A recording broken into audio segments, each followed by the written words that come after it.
Hi, Brooke speaking. So I'm going to share with you 5 things that I learned this term with some drawing.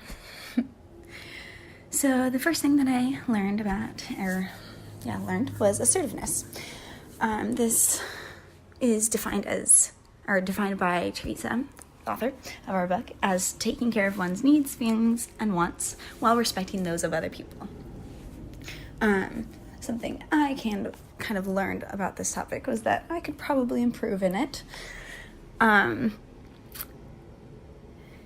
This topic also is a lot of related to saying no when you don't have the capacity to do a task, or asking for help, just not putting all of the weight on you.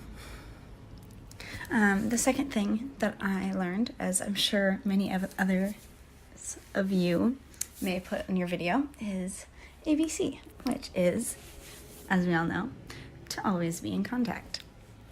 A couple of things that I kind of recognized or learned in relation to this topic was messy is temporary, which related a lot to the frozen yogurt evening where we often had sticky hands, but it's fine. The communication is more important than being messy at that moment. And the second one is get comfortable, which kind of relates back to that idea of assertiveness and recognizing when, if you're seating or wherever you are is not going to be comfortable in the long term, that you need to just take that moment to move or ask them how we can change the seating or whatever that needs to be. And then the third thing that I picked was about what to wear and how to prepare. So first, there's many parts of this, of course, but a few things that I picked out were, again, clothing or what to wear, some expectation versus reality stuff, and my quote-unquote survival kit. So the first part was, that clothing aspect of knowing to wear darker colors or contrasting colors, a high neckline versus something like a red and white striped shirt. Like, stripes are terrible, red and pinks are terrible, and jewelry and all that. The second thing is that expectation versus reality, and learning that time, especially DeafBlind time, is a lot longer. And then my survival kit, which I included. I also would have probably put a fanny pack in here, although that's probably not as necessary, I guess.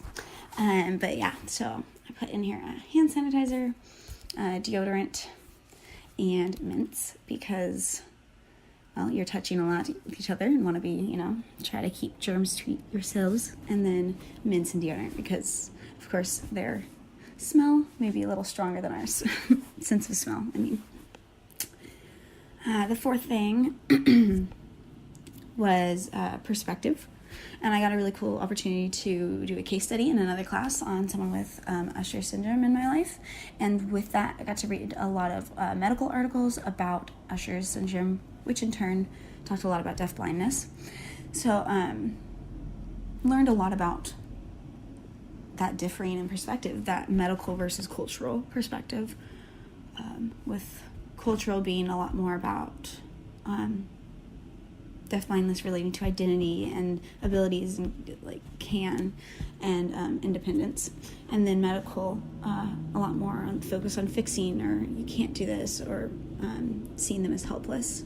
So that independent aspect of the cultural perspective ties into my fifth thing, which is autonomy, as again I'm sure many of others of you have put in your videos. But with this, I had a few things I noted, which was changing the language instead of like, we're going to do this, to what would you like to do, or just giving the information, which is that next point, just providing what's needed so they can make that informed decision.